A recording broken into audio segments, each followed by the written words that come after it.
Hello and welcome. You're watching Addis Media Network's weekly review, reviewing the issues we had over the weekend. Over the week, there were many issues, and we'll be discussing some of them. I am Brahana Sadasa, the producer of Weekly Review. Right here with me is Asrat Adisu. It's always wonderful to have you right here. Thank you so much, and I'm very delightful to be with you here again. You know, Asrat, then that's really highly appreciated. And as usual, it would be very nice if we can just remind our viewers what some of the issues are to be discussed right here. This week we have had, as you know, a lot of issues, and just to fit our program, we chose some of them as priorities. Right. So, you know, Ethiopia has had relations with a lot of countries in the neighboring arena or somewhere else, like in the Middle East or in Europe or somewhere. So this week, we are going to focus on the Oriental relations of Ethiopia, which focuses on the relations of Ethiopia with Japan and the Bangladesh, and of course that of the African country Namibia. So these are the three most focusing areas that we are going to deal with a lot. And as you know, Ethiopia has had a great event where a very renowned Ethiopian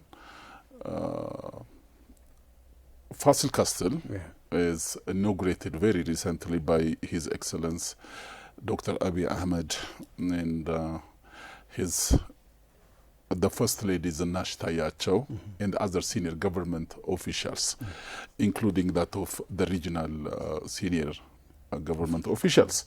And we will include the remarks of visitors about Addis Ababa. Great. We may deal with student visitors as well. All right. I really appreciate that. And as usual, we always speaking from the bilateral ties.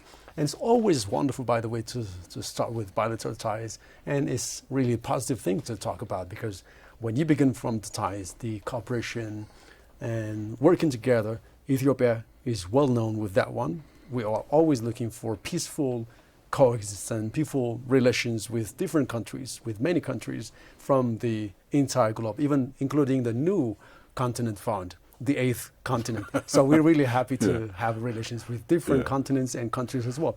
And having mentioned that one, it would be very nice to begin the relations we had with Japan. And Ethiopia and Japan are really strengthening their ties, and especially with the area of mutual learning, people-to-people ties, and forward-looking agenda that spawns education, health, and culture. When you talk about the people-to-people, by the way, it's not only just like only group of people going there and coming, and it is really deep-rooted, by the way. And we have even the culture, which is amazing enough. We have the music, Ethiopians singing about Japan, and Japanese people singing about Ethiopia as well. Exactly. And the well-known song we have is Alon Gesesa, the late wonderful singer, saying that Japan on Waduje. He fell in love with the Japanese beauty, not only with a girl. He expressed when he said Japan on Waduje, well, he's saying that I love the Japanese girl, but he meant, of course, included there, how impressive the country is. Sometimes when you talk about a mother or a female, a woman, a country is represented by female as well. So you're expressing the other way that he was also in love with Japan, and Japanese people have a lot in common with Ethiopians, especially the respect they have to humanity.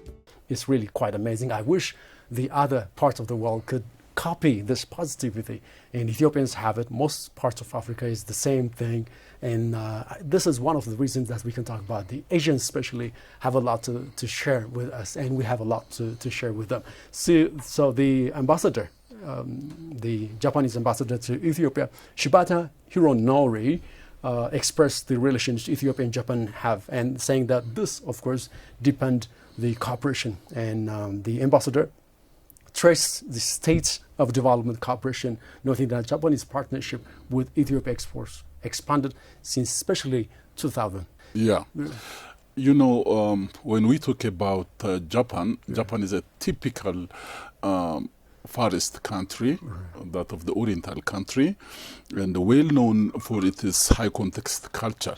When you see people from Japan, not only Japanese people, but other people from Japan, the way they act towards other people is, something that you appreciate. The high context culture, the culture that is very pragmatic, action-oriented, not only saying a lot of things orally, verbally, but they do things in a pragmatic way. They practice things, and they are full of respect to others. The deepening relations with Japan brings lots of things to Ethiopia. It benefits Ethiopia and Ethiopians because of, the things that Japan has already earned. Japan has got deep culture. Japan has got improved itself out of nowhere, just like other Oriental countries. That development must be emulated by Ethiopia. And Ethiopia is, setting the path that Japan might have had in its early stage. So, as you mentioned, Ambassador Shibata Hironori just mentioned lots of things, and he also highlighted, the financial and the technical support by the government of Japan to the Federal Democratic Republic of Ethiopia and to Ethiopians as well. So, they are always there just to support the Ethiopian prosperity and the stability in a sense of, peace and security. And from the Ethiopian counterpart, Ahmed Mohammed, the Chief Executive Officer at the Ministry of Culture and Sport. So Ahmed Mohammed just has stressed the importance of continued dedication. Yeah, there can be, a kind of dedication at a point along the way, but when you trace back the relations of Ethiopia and Japan, it's maintained. It has been perpetuating since its early stage. So that type of maintained and dedication is very emblematic, not only for Ethiopia but for other countries in Africa and elsewhere. Nice. So it's really amazing that we mentioned, even talking about the Japanese, of course, you remember one of the first books we read, most Ethiopians read, was about the Japanese civilization, and we're quite appreciative of what happened between Ethiopia and Japan, and what kept on going is really amazing. And the next thing we can mention, of course, is the relations between Ethiopia and Bangladesh. And we mentioned this one especially because there was this first Africa-Bangladesh Trade Forum held in our capital, Addis Ababa, and the hotel, of course, you remember, it was DePaul, the DePaul International Hotel, and the theme was, of course, Africa's gateway, trade and development, and really catchy, by the way, because Africa needs different ways, and this is one of the gateways we are really looking for. And the forum, of course, was co-organized by the Bangladesh Embassy in Ethiopia and the African Bangladesh Business Forum by itself, and it of course brought together business leaders, investors, policymakers from different countries, including Ethiopia and Bangladesh and different parts of the African, of course, continent. In the opening remark, you can remember that the State Minister of Trade and Regional Cooperation, that is Yidnekachew Werku, he outlined the ongoing comprehensive, of course, the macroeconomic reforms. He said that it's been implemented in Ethiopia, and in this regard, the State Minister called on Bangladesh companies to take advantage of this lucrative trade and investment opportunities open in Ethiopia for everyone. Yeah, he declared it in a state. And it was, ambassador of the People's Republic of Bangladesh to Ethiopia. And actually he's not only to Ethiopia, but to Sudan, South Sudan, and Burundi as well. And there's a permanent representative of the People's Republic of Bangladesh to African Union and to the United Nations Economic Commission for Africa. Having all these responsibilities for the last 4 months, mind you, he arrived 4 months ago to Ethiopia, and within 4 months, I think 4 months are the period of time that you are going to set trail for your next duties. But within the 4 months, he communicated the Ethiopian counterparts, the Ethiopian authorities, the people from the Ministry of Trade and Regional Integration, and from the Ministry of Foreign Affairs, just to bring this trade show and the business summit into a reality. Addis Media Network has managed to conduct an exclusive interview with the ambassador, Vice Marshal Swat name, who is, very humble, and I can say is modest. And he talked to Addis Media Network in such a way that the relations between Ethiopia and Bangladesh should be uplifted. In a presentation, forwarded by Brigadier General Shariful Islam, I just heard that I just saw the numbers on the presentation, slides, that some years ago, the exchange was about 13 point something million dollars, the import-export, which has now diminished into 4 point something on the Bangladesh, and on the Ethiopian side to the 3 point something. So this must be, brought back to where it was, and not only to where it was, but to be taken upwards.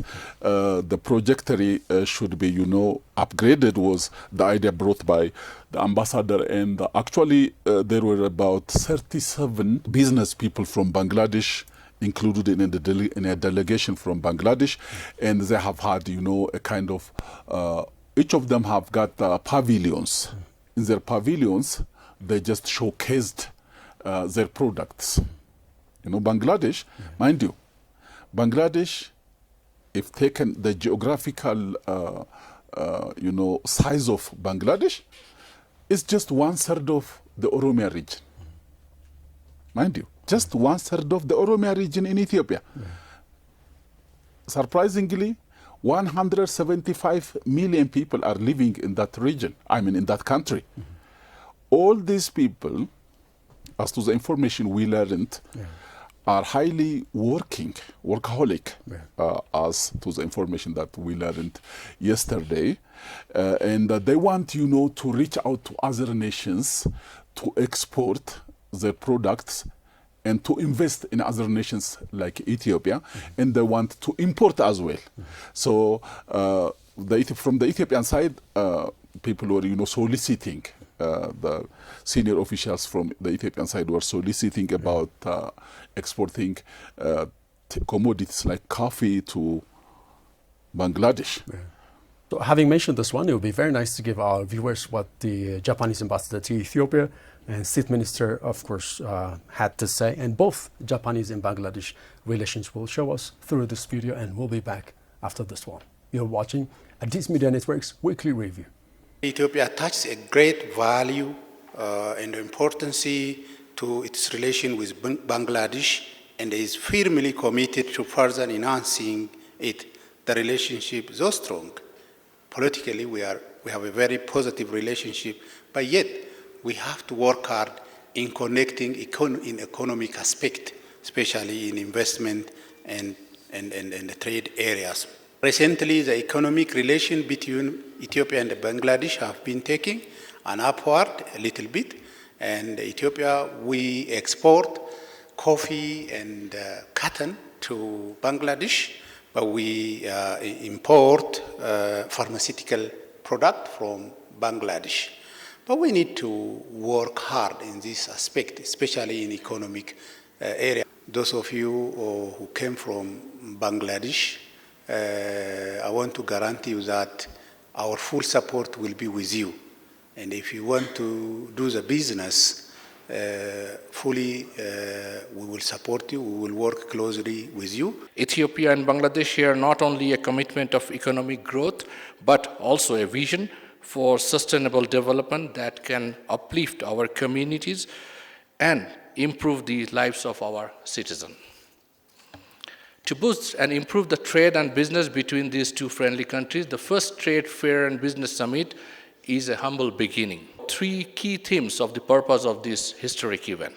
First is the strengthening the trade relation. This trade fair and summit serve as a platform to explore and enhance the trade ties between our countries.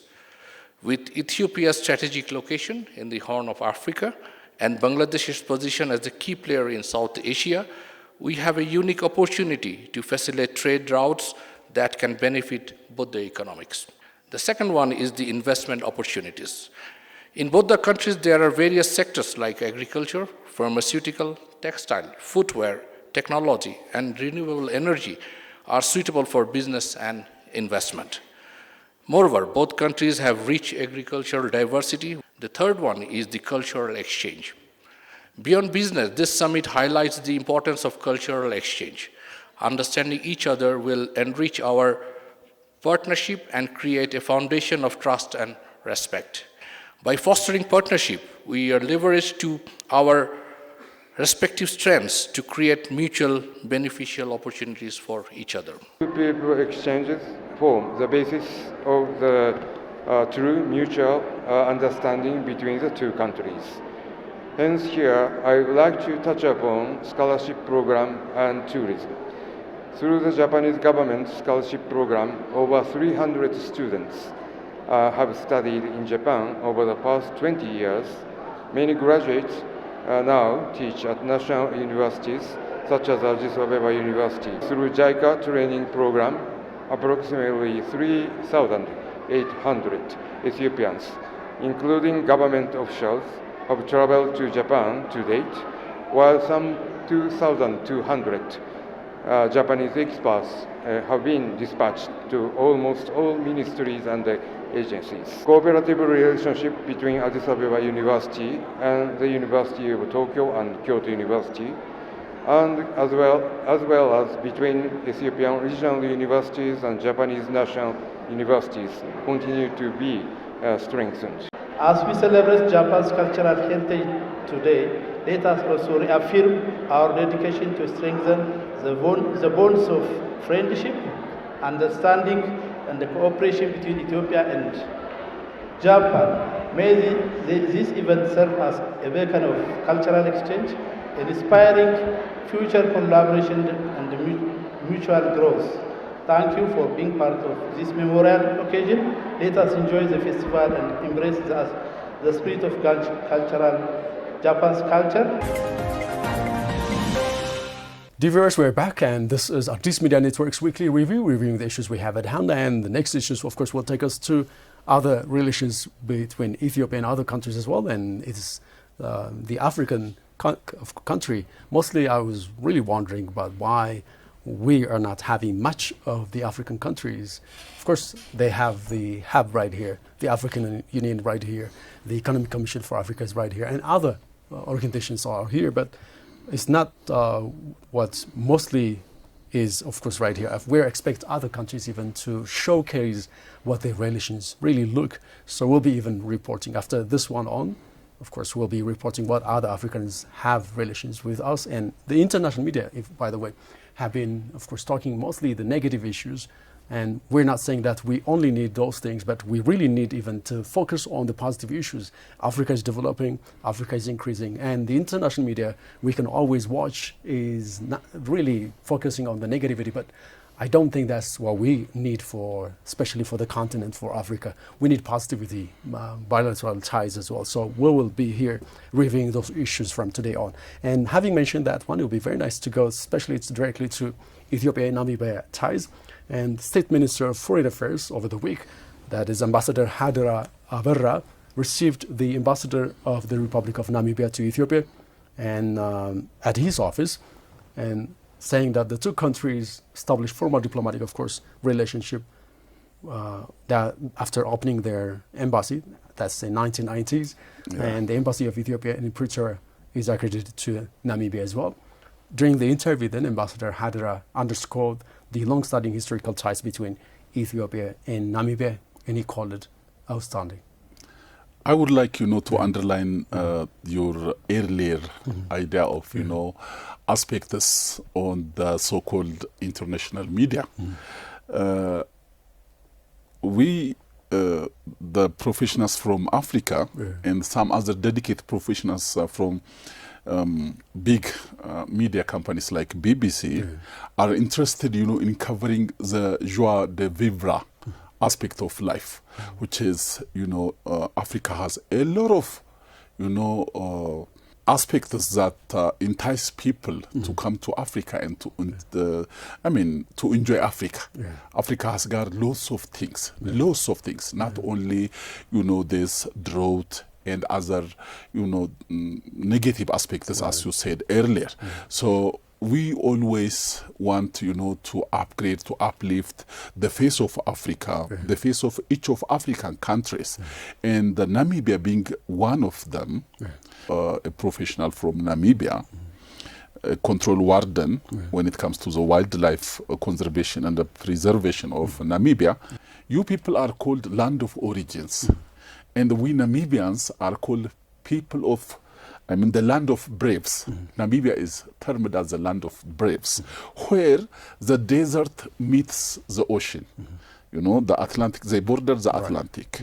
So, as you know very well, Namibia has got a huge portion of desert, which meets, this Atlantic Ocean.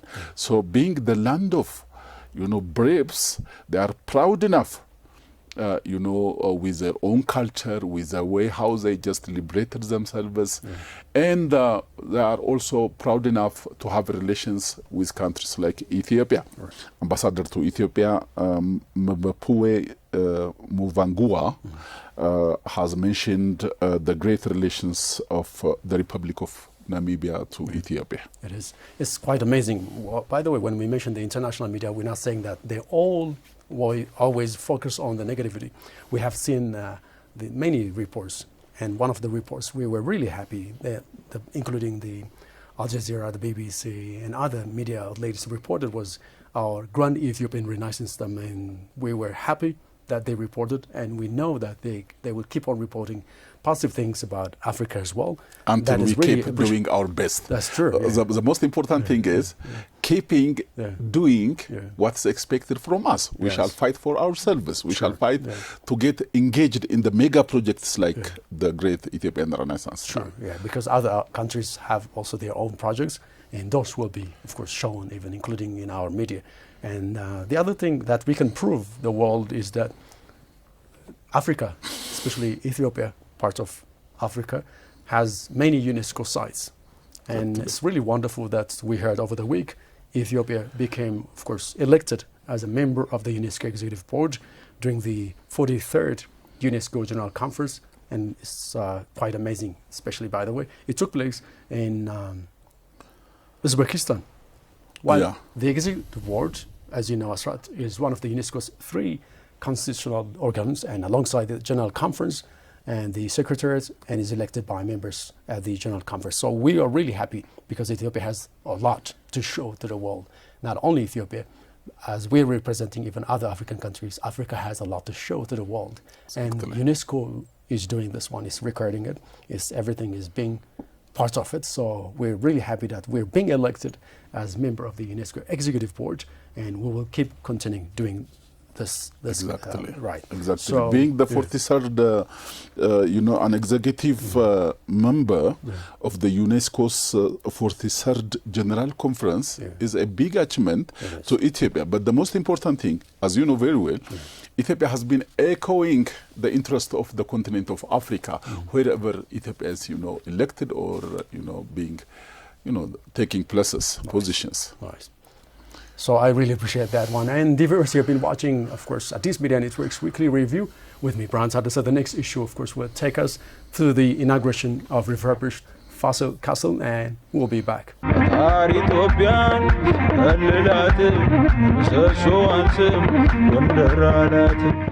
are back, and the next issue, of course, will take us to Gondar, the Fassiledes Castle.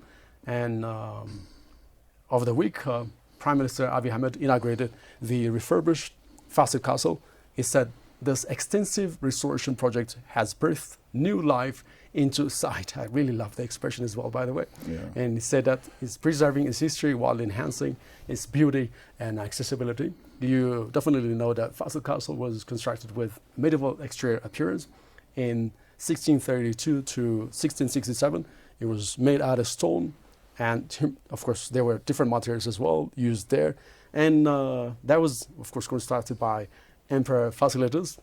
And one of the amazing things that we can talk about Gondar, especially talking about the Fassil, is that it has different gates, about 12 gates. And we can mention some of them. The Adanagar Bar, there's Jantakal Bar, we have Rasbar, there's Agam Jabit Bar, we also have Ergab Bar and Wambar Bar. Why don't you mention the remaining six gates? Let me say these Amharic names. The seventh one is Azaz Bar. Right. The eighth gate is Nkoye Bar. Right. The ninth is Kwali Bar. And the 10th is Kachin Ashwa Bar. Right. The 11th is Baldaras Bar. Right. And the 12th is Imbilta Bar. Yes, quite beautiful names, quite very Ethiopian names, and we're really happy to mention even. And hopefully we'll do another program talking about the refurbished Fassiledes Castle, because you can always talk about the castle, and it shows you how amazing the time they had by then. Even like mostly when governments have their own palaces, and when they do it with this one, and imagining that they have over this 11 gates, 12 gates, it's really amazing that you can see even the importance of every gate. You don't just only use one gate. Yeah. You have to use different gates. Mostly we have maybe one or two gates. Maybe in relation to the events or some sort of, engagements, interactivities. It is. There should be something like that. When I personally look at that Fassiledes Castle, when you see this, the medieval age European buildings, you are obliged to see some sort of, structures at the top of the castles, which give, opportunities to the soldiers to take looks at the sights. These far-sighted soldiers, maybe there were no binoculars, but still they are in control of any encroachment of, enemies. Well trained, by the way. Well trained. No offensive action should be there, and they were taking, I was astonished by the way how it was built. Exactly similar to that of the Roman and the Greek buildings. Particularly, there are similar buildings, I know, in United Kingdom, in Norway, somewhere else, but the medieval age buildings are amazing, and the Fassiledes Castle is almost in a resemblance with the medieval age, which shows that, that was the period of the medieval age in Europe, still the medieval age in Ethiopia, which shows that still there were, maybe they were copying each other's work, each other's way of life. And, there may be things as such, gaining experiences from each other, emulating each other's best practices. Might have been there as well before 500 or 600 years ago. Yeah, but you definitely know that Ethiopia's land of origin, and most probably was taken from Ethiopia, because we had many things right there, and they were smart enough. And when we talk about civilization, we had enough to let others copy them, not than copying from other countries. They might have copied from us, because some people still argue that if you watch this this movie, series of movie, Thrones, what Thrones, it says. Game of Thrones. Game of Thrones, that particular movie has got names which are extracted from Ethiopia. Gondar, Fassil, so many places that are mentioned in that movie are extracted, taken from Ethiopia. That's a good thing. Mostly when movies are made, they do the research, and that's why they take from different areas, by the way, even using Ethiopian names. So that would be very nice just to mention about the Fassiledes Castle.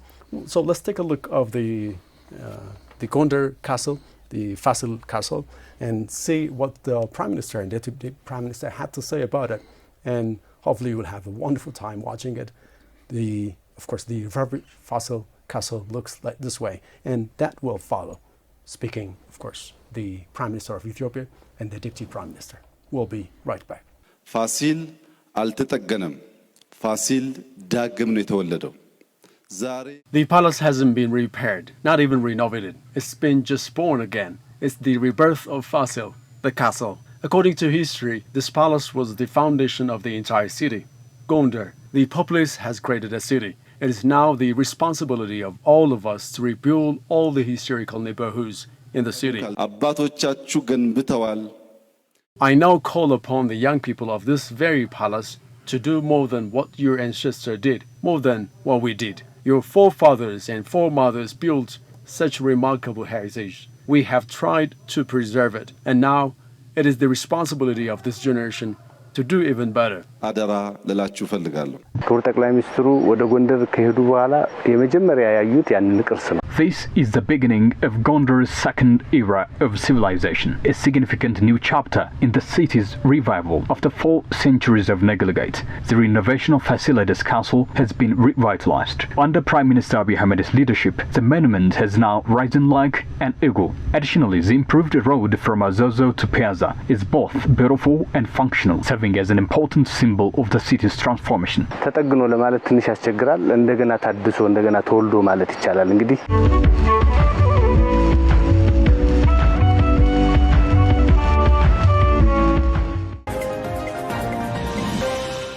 Dear viewers, we're back, and this is weekly review on Addis Media Network. And the next issue, of course, will take us to developments of Addis Ababa. And Addis Ababa is one of the places that you can see, especially at this time, that it is really showing a quite amazing development for like in different reasons, especially when we mention the corridor development. And the mayor of Addis Ababa City Administration, Addis Ababa, of course, expressed that the development projects underway in the city demonstrated, of course, the government's principle of creating and accelerating and achieved with the participation of residents. And she, of course, underlined that without the residents, nothing would have been done. So she really appreciated that residents are doing quite well, and we're really happy that they are having a wonderful time enjoying what has been done so far. What is amazing is, the Syria administration of Addis Ababa is always paving ways, opportunities for people from all walks of life. Some of the visitors included in the Prosperity Party, these are senior members of the Prosperity Party, and due to some reasons, maybe for some big reasons, they might have had no big opportunities to visit the places, and the Syria administration, taking this situation into consideration, has given them the opportunities, and they were astonished to see each and every development in the city of Addis Ababa, and the mayor was there just giving explanations, elaborations. And that's really right. And let's have the mayor of Addis Ababa have this, of course, express about the development of Addis Ababa, and we'll be right back. If we are able to mobilize our residents, it is a potential that can fill the budget gap of the government. The residents contributed highly on our developmental and human-centered projects like meal sharing, renewing old houses, and developing infrastructure. All this together brings the visible change of our city. We keep recognizing and promoting participated. When housing stayed as a challenge to our city, we have implemented our party's principle of creating and accelerating, and a significant change is achieved. We have shifted the strategy of government's responsibility of providing houses to engage others. We have created favorable conditions for the private sector. The strengthened public and private partnership increased the supply of housing to meet the needs of the residents. Dear viewers, we're back, and this is weekly review, reviewing the issues we have at hand. I am Burhan Sadasa, the producer. Right here with me is Asrat Adisu, and the final issue will take us, of course, to visitors. And visitors have been, of course, expressing about Addis Ababa and generally about Ethiopia as well. They're saying that it's really quite amazing. Hope other countries will do the same thing, because development is for everyone. And we can begin, of course, from the Addis in the eye of students, and some visitors, including from Malaysia, commended capitalist look, and they saying that Addis Ababa, of course, is in the right track, and it has to keep going. giving opportunities for people like students from 10th grade. Right. These are teenagers. Right. Makes up their minds. It's just preparing the new generation for the new Ethiopia. Right. These people should know very well about their country. And the person that you mentioned from Malaysia, a wildlife conservationist, was astonished by sometimes the expectation versus reality thing. Whatever he just expected in his arrival to Addis Ababa, Ethiopia, and the reality on the ground were very different, and he was astonished. Right. And the way he was received by the Ethiopians just amazed him. Really, that's a wonderful thing. Let's see then what the visitors had to say. I believe our country is very beautiful, in fact, and a very diverse environment where there are different types of cultures, practices, and many more. And I believe our country is a very amazing country. There has been a drastic change in population count and the infrastructure change as well. The infrastructure has changed significantly with being beautiful and appealing to live and comfortably live in this country. I love this country and would like to serve it greatly. And yeah, I would like to thank my God as well and our country's government as well for providing these opportunities in our life. My country, Ethiopia, is a very beautiful country, full of beautiful and different type of cultures, full of loving people, beautiful landmarks. I personally think that since we're a developing country, we have to put more effort in, because I feel like that's the main goal. My country is a country full of history, full of diversity, and one of the most loving community. The development has exponentially increased the living standards of Ethiopians. It has given children a place to play, a place to laugh. We had a chance Saturday to go out and just have a walk at the city, and the moment we saw that, for me, I think I had a glimpse like Addis Ababa looking like Dubai.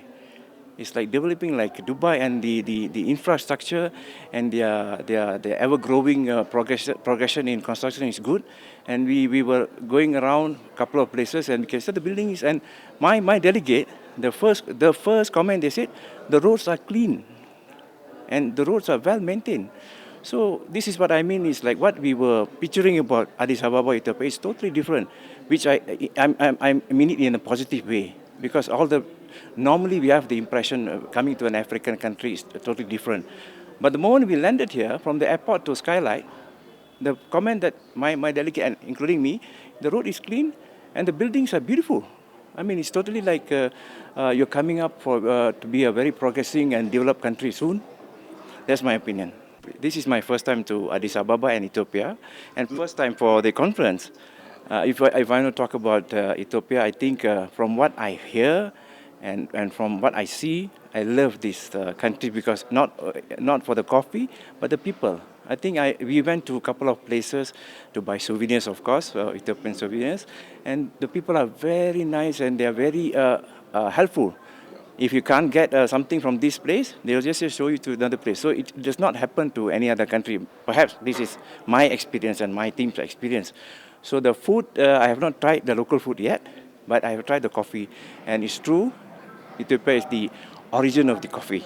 Dear viewers, you've been watching Addis Media Network's weekly review, reviewing the issues we have at hand. I am Burhan Tadasa, the producer, and right here with me, of course, was Asar Tadlisu, reviewing the issues we had, especially starting with bilateral ties, including Ethiopia and Japan, Ethiopia, Bangladesh, Ethiopia, Namibia, and we also saw the other ties. And the other thing it took us, of course, was about the inauguration of refurbished Fassiledes Castle in Tukubas, back to history, the ancient civilization. And finally, we saw how the visitors were really amazed and wowed about Ethiopia, and specifically about Addis Ababa. And I really appreciate that he came and discussed over this time, and hopefully I'll have you some other time.